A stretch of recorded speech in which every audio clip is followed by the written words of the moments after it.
හරි ජේසුබීටයි මේ තියෙන්නේ මම හදපු බ්ලැක් සෝල්ජර් ෆ්ලයි ඒ මැස්සට බිත්තර දාන්න සුදුසු පරිසරයක් හදලා දෙන එක තමයි ලොකුම දේ. ඒක තමයි මේ එගීස් රැක් එක. මේක එගීස් රැක්. එගීස් රැක් කියන්නේ බිත්තර දාන රැක් එක. ඉතින් මේක පොඩි උණ ලීයෙන් තමයි මේක හදලා තියෙන්නේ. බැම්බු. ඉතින් මේ බැම්බු පතුරු වලින් තමයි මං හදලා තියෙන්නේ. ඒ බැම්බු පතුරු උණ පතුරු මේක හදලා තියෙන්නේ.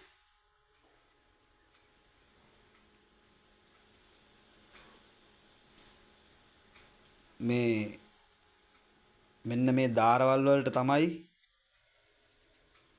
එයාගේ පිටිපස්ස ඇතුළට දාලා බිත්තර දාන්නේ. මේ තියෙන මේ කුහර. එතන මේ කුහර වලට තමයි එයාගේ බිත්තර දාලා ඒ බිත්තර කොහොමත් ඇලෙන සුළුයි. ඉතින් පොකුරු දාන්නේ ඒවා ඇලෙනවා. ඉතින් ඒ ඇලිලම මේ දාර වලට ඒවා ඇලෙනවා ඇතුළට. ඉතින් වෙන මැස්සන්ට ඒ බිත්තර කණ්ඩවත් බෑ. කහපාට බිත්තර 900ක් 800ක් 600ක් දානවා එකපාර. ඉතින් මේක හදලා තින්නේ බැම්බු වලින්. කෑලි 3ක් තියෙනවා. මේ තියෙන අනිත් එක. කම්බි බැඳලා ඒක හදලා තියෙන්නේ. ඉතින් මම දැන් මේක සෙට් කරගන්න යන්නේ. මේක ඒ බින් එකට දාලා ඒගොල්ලන්ට බිත්තර දාන්න පුළුවන් පසුබිමක් පරිසරයක් හදන්න ඕනේ. ඉතින් දැනට මේගොල්ලෝ ඒ කෑම වලට තමයි බිත්තර දානවා මම දැක්කේ. ඉතින් මේක ඒගොල්ලෝට දාපුවම ඒගොල්ලෝ කෑමට බහින්නේ නැහැ. ඉතින් ඒ කෑම වලින් ඒගොල්ලන්ට ඇත්තටම වැඩක් නැහැ. ඉතින් ඒගොල්ලෝ ඒ ස්මෙල් එකට තමයි එන්නේ. ඇවිල්ලා ඒගොල්ලෝ බිත්තර දානවා. බිත්තර දාලා ඒ බිත්තර දාන්නේ මෙන්න මේ එගීස් වලට. ඊට පස්සේ ඒ එගීස් වලින් බිත්තර දවස් 5කට පස්සේ හැච් වෙනවා. හැච්චලා ඒ පණුව ටික, පැටවු ටික වැටෙනවා ඒ දාලා තියෙන කෑම වලට. ඒ ලෝලු කෑලි, පළතුරු කෑලි වලට. ඒවා කාලා තමයි මේගොල්ලෝ හැදෙන්නේ. ඉතින් දවස් 15කින් පස්සේ සම්පූර්ණ පණුවෙක් බලා ගන්න පුළුවන්. ඉතින් ඒවා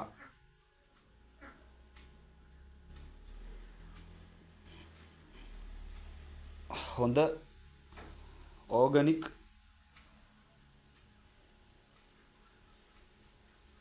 ප්‍රෝටීන් එකක් සත්තුන්ට, විශේෂයෙන්ම කුකුල්ලුන්ට, තාරාවන්ට, ඔය මාළු, තිලාපි වගේ මහා පරිමාණයෙන් කරන තිලාපි ෆාම් වලට ගොඩාක් ගන්නවා. ගොඩාක් හදනවා. ලංකාවේ දැන් හරි ප්‍රසිද්ධයි මේක. ඉතින් චීනේ, ඉන්දුනීසියාවේ, ආසියාතික රටවල් වල මේ බ්ලැක් සෝල්ජර් ෆ්ලයි ලොකු පෙරලියක් කරනවා.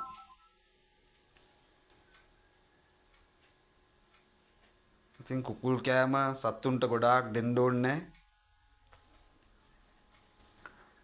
ඉතින් මේ ප්‍රෝටීන් අවශ්‍යතාවය කුකුල් කෑම වලට වඩා 10 ගුණයක් මේ බ්ලැක් සෝල්ජර් ෆ්ලයි පණුවගෙන් ඒ සත්තුන්ට ලැබෙනවා. එහෙනම් මං මේ එගීස් ටික ඒ බින් බකට් එකට සෙට් කරන විදිහ දාලා මම පෙන්නන්නම්.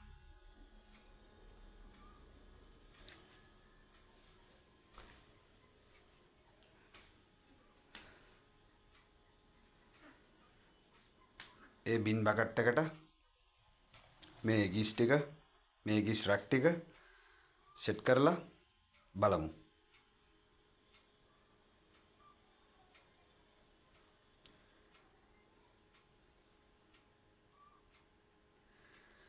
එහෙනම් මේ තුන